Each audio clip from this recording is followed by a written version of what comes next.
Assalamualaikum warahmatullahi wabarakatuh. Netizen yang budiman dimanapun Anda berada, apa kabar Anda semua? Semoga ada dalam keadaan sehat walafiat, dalam lindungan dan kasih sayang Allah Subhanahu wa Ta'ala.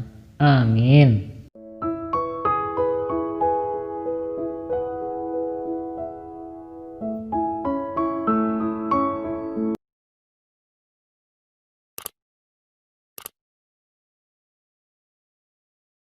Di kesempatan yang berbahagia kali ini, kembali saya akan menyampaikan sebuah kisah yang mengandung hikmah, sebuah kisah inspiratif yang insya Allah akan menggugah keimanan kita semua. Kali ini berjudul Bunga Mawar versus Pohon Bambu.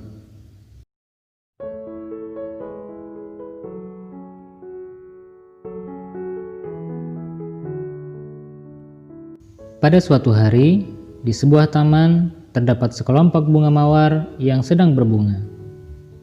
Mawar-mawar itu mengeluarkan aroma yang sangat harum. Dengan warna-warni yang indah mempesona, banyak orang yang berhenti untuk memuji keindahan sang bunga mawar. Tidak sedikit pengunjung taman meluangkan waktu untuk berfoto di depan atau di samping bunga-bunga mawar itu. Bunga mawar memang memiliki daya tarik yang menawan. Semua orang menyukai bunga mawar, sampai-sampai bunga mawar dijadikan salah satu lambang cinta. Sementara itu, di sisi lain taman, ada serumpun pohon bambu yang tampak tidak mendapatkan perhatian dari pengunjung taman. Dari hari ke hari, bentuk pohon bambu tampak begitu saja. Pohon bambu tidak memiliki bunga yang berwarna indah yang mekar, dan memiliki aroma wangi yang disukai banyak orang. Tidak ada orang yang memuji pohon bambu. Tidak ada seorang pun yang mau berfoto di samping pohon bambu itu. Karena itulah, pohon bambu selalu iri saat melihat bunga mawar dikerumuni dan dipuji-puji banyak orang.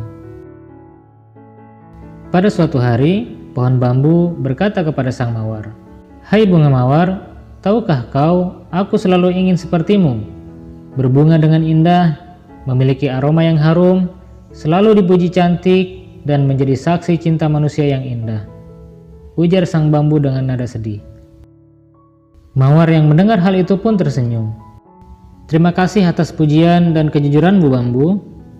Tapi tahukah kau, aku pun sebenarnya juga iri denganmu," ujar sang mawar. Sang bambu keheranan. Dia tidak tahu apa yang membuat mawar iri dengannya. Tidak ada satupun bagian dari bambu yang lebih indah dari mawar. "Aneh sekali, mengapa kau iri denganku?" tanya sang bambu. "Tentu saja aku iri denganmu. Coba lihat, kau punya batang yang lentur dan sangat kuat. Saat hujan dan angin kencang datang, kau tetap bertahan, tidak rusak dan tidak patah sedikit pun. Sedangkan aku dan teman-temanku, kami sangat rapuh. Kena hujan dan angin sedikit saja, kelopak kami akan terlepas dan rusaklah keindahan kami.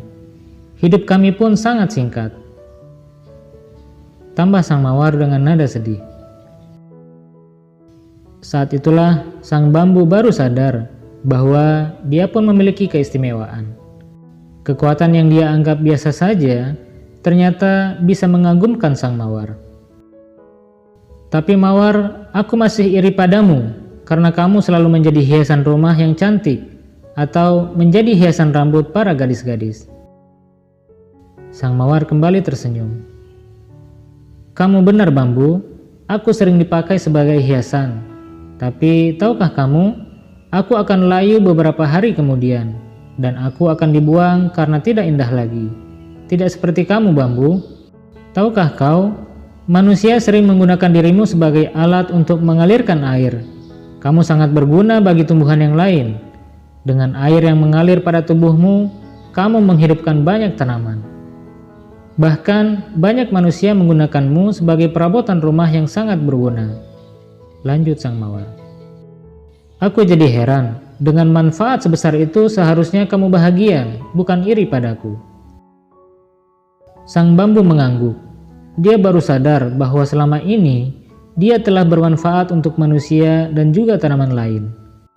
Walaupun pujian manusia lebih sering ditujukan untuk mawar, Sesungguhnya bambu juga memiliki manfaat yang tidak kalah dengan bunga mawar yang cantik itu. Sejak percakapan dengan mawar, sang bambu tidak lagi merenungi nasibnya. Dia bahagia mengetahui kekuatan dan manfaat yang bisa ia berikan untuk makhluk lainnya. Beberapa pesan moral yang dapat kita ambil dari kisah yang sudah saya sampaikan tadi, diantaranya yaitu, yang pertama, janganlah kita iri ataupun dengki dengan pujian yang diterima oleh orang lain. Dan juga kita pun jangan besar hati ataupun congkak ataupun sombong ketika orang lain memuji diri kita. Sebab yang namanya pujian itu hanyalah bentuk penilaian manusia. Yang terpenting adalah bagaimana Allah Ta'ala itu memberikan penilaian terhadap diri kita. Apakah kita termasuk hambanya yang beriman, ataukah kita termasuk hambanya yang kufur. Dan pujian itu sendiri memiliki dua sisi. Sisi yang pertama, ketika kita memberikan pujian kepada orang lain, itu kadangkala bisa memberikan motivasi kepada orang tersebut. Tetapi kadangkala pula, pujian yang kita berikan itu merupakan ujian untuk dirinya. Bahkan membuat dirinya menjadi sombong ataupun congkak. Nah, jadi kita harus pandai-pandai dalam memberikan pujian terhadap orang lain, dan juga kita pun harus pandai menyikapi ketika orang lain memuji diri kita. Kita harus menjadikan pujian orang lain tersebut menjadi motivasi untuk diri kita agar bisa berbuat lebih baik lagi, dan juga jangan menjadikan pujian tersebut sebagai bahan diri kita menjadi sombong ataupun angkuh.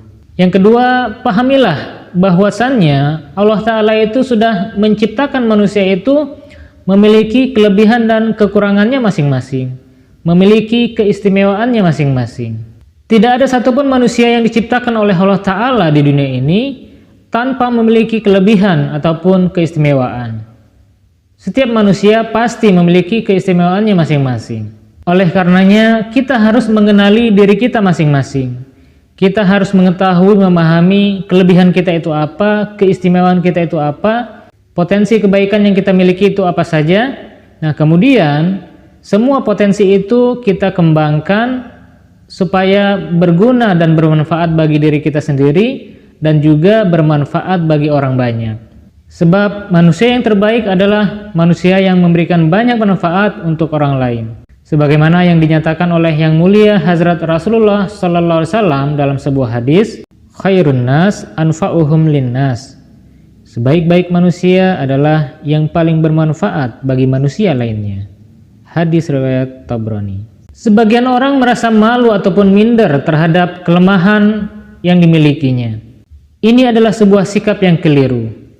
Sebab untuk menjalani kehidupan yang indah ini, kita jangan terfokus terhadap kelemahan diri kita. Justru kita harus fokus dan mengembangkan apa kelebihan yang kita miliki, apa bakat, kemampuan ataupun keistimewaan yang kita miliki. Dan pesan moral yang terakhir yaitu kita harus selalu bersyukur atas segala karunia dan kasih sayang yang Allah Ta'ala limpahkan pada diri kita dalam menjalani kehidupan ini. Semoga kita termasuk menjadi hamba Allah Ta'ala yang senantiasa bersyukur. Amin. Demikianlah sebuah kisah yang dapat saya sampaikan pada video kali ini. Mudah-mudahan bermanfaat dan mudah-mudahan dapat menginspirasi untuk kita menjalani kehidupan ini. Jika Anda menyukai video seperti ini dan jika dirasa channel ini bermanfaat, kami sangat mengharapkan dukungan Anda semua dengan memberikan like-nya dan juga subscribe, dan juga silakan di-share ke semua media sosial yang Anda miliki. Jika ada hal-hal yang ingin disampaikan, silakan tulis di kolom komentar. Saya Ahmad Rudin Deng Patapa, mohon pamit undur diri. Love for all, hatred for none. Wassalamualaikum warahmatullahi wabarakatuh.